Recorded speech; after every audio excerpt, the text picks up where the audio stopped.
Naša santa leda se topi napisao i John Kotter, ugledni profesor Harvard Business škole. Ovo je jednostavna priča, zapravo alegorija o poslovanju pod stresom i neizvjesnošću brzih promjena. Mnogo je razloga i uzroka za promjene u našem poslovnom okruženju, kao što su COVID pandemija, digitalizacija, globalizacija itd. Više nego ikada ranije, direktori, rukovodioci, lideri u firmu treba da upravljaju promjenom. Ova knjiga nudi jednostavno rješenje, takozvani Kotterov model upravljanja promjenom. Koristili smo je mnogo ovdje u Tešnju, na seminarima i radionicama na temu upravljanja promjenama i restrukturiranja preduzeća. Zamoću uvaženog profesora doktora Ismara Alegića, direktora Tešnjanske razvojne agencije, da nam nešto kaže o njenoj stručnoj vrijednosti. Ovu knjigu bi toplo preporučio svima koji rade u području biznisa i koji upravljaju korporacijama. Zašto? Zato što našim menadžerima nedostaje potrebnih alata da na uspješan način odgovore izazovima koji dolaze iz okruženja. Vi ste na svakodnevnom nivou suočeni sa brojnim promjenama i sa potrebom rekompozicije vašeg poslovanja u smislu manji ili veći zahvata u restrukturiranju vaše firme. Ono što je veoma značajno, zato morate da posjedujete alate, morate da posjedujete propisanu metodologiju. Metodologija koju je gospodin Kotter predstavio u knjiga Naša santa leda je sigurno jedan od najboljih, ako ne i najbolji svjetski model restrukturiranja firmi.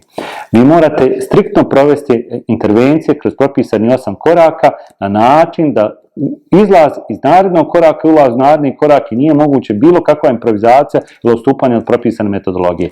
Ja smatram da navedena knjiga može doprinijeti unapređenju poslovanja naših firmi na način da im omogući da oni povećaju nivo svoje konkurentnosti, da se otvore ka većem prihvatanju inovacija, njihove primjeni u poslovanju i da podignu nivo digitalizacije, što je neophodno da se na kvalitetan način nose sa međunarodnom konkurencijom.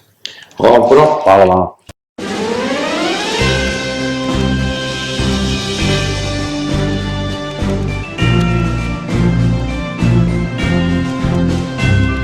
This is a story about a flock of penguins who live on an iceberg in Antarctica, the South Pole.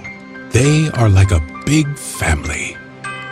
They have been living as a colony on this iceberg for years, as far back as they can remember. It is their home.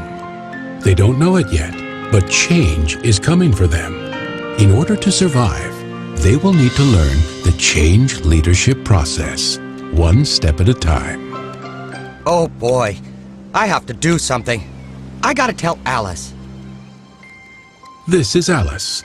She is one of the Penguins' Leadership Council members. She is tough and has a reputation of getting things done. Alice, can I speak with you for a moment?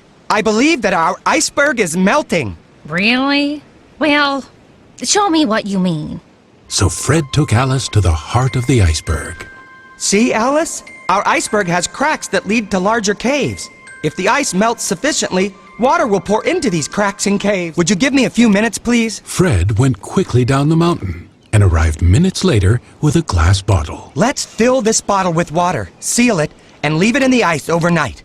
Then tomorrow we can see if it's broken by the force of expanding water as it freezes. If I am correct, the bottle will be broken. Let's do it. We'll meet here tomorrow morning. The next morning, they found the bottle broken. Oh. I'm convinced. We have to do something about this. Let us call a general assembly of the colony. And with that, the Penguins started the change leadership process with step 1, establishing a sense of urgency.